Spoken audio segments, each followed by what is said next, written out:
Well, in the forecast, we have a word that we don't like to say this time of year, but for some, snow, I think it will. All right, as we take a look right now, we do have Cinco de Mayo around the corner for tomorrow, and you can plan on a few flakes and some mixed showers for a few of our areas as we go through the morning in the 30s. Then we warm it up, but only gradually. Another day below average.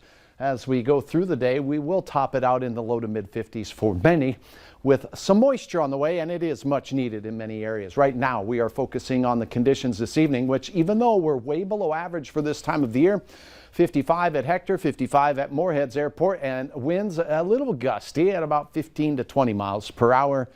As we take a look across the region, a cool spot, Babe the Blue Ox and his injured friend, Paul Bunyan, sitting at 49 right now, 49 in Devil's Lake, 54 in Jamestown with 58 in Sisseton. Here's a look at the satellite. Do see a few clouds near the Iron Range with some spotty sprinkles. Notice the lumpy, bumpy nature to those clouds, convective in the heat of the day. Not much in the way of clouds here, but building showers out near Lake Sakakawea that will mix with and change to snow for some as we go through the overnight hours. Severe weather spreading through the Mississippi Delta toward the mid-Atlantic states and not far from the nation's capital, with severe thunderstorms. Active tornado warnings have happened, and a lot of flooding is likely with this line of storms that stretches all the way down into East Texas. Now for tonight, light winds and clear skies for most of us with quiet conditions.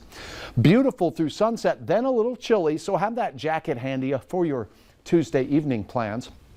Late tonight at 10 o'clock, we will start to notice an increase in clouds in our western counties, but this evening most should stay dry. Overnight, particularly after about 2 a.m., we start to see the shower chances move in. And because as this low pressure system makes its way towards us, it's going to cool the atmosphere a little bit aloft. We're going to have some snowflakes mixing in.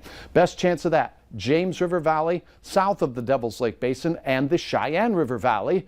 Down south, it'll be a little milder, so I think you'll mostly see some rain shower activity. Again, moisture much needed out to the west. Notice this system dives almost straight south and southeast, and through the morning hours, I think as things warm up, our chances of snow flakes will decrease, but some could see some light accumulations on grassy areas, upwards of a ½ inch or so, as the rest of us just get rain. And while our northern counties enjoy some sunshine for the afternoon, things will be warmest north, coolest south, where the clouds and showers will be passing through. The nicest time of the day looks to be on your Cinco de Mayo, dinner time, and the evening, not too bad either. How much moisture can we expect if you're in the James River Valley, Cheyenne River Valley?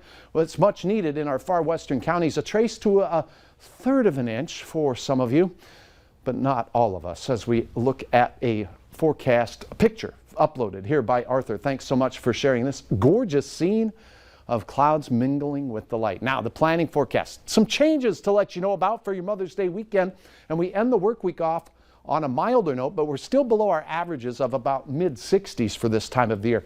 The weekend shower chances look to be staying in the western Dakotas where they need the moisture most. Not warm for Mom's Day, but at this time looking for the most part dry with more clouds than sunshine. All in all, little improvement if you want to spend some time with Mom outdoors. Yeah, it's a lot better than yesterday. Thanks so much, Hutch. You bet. Severe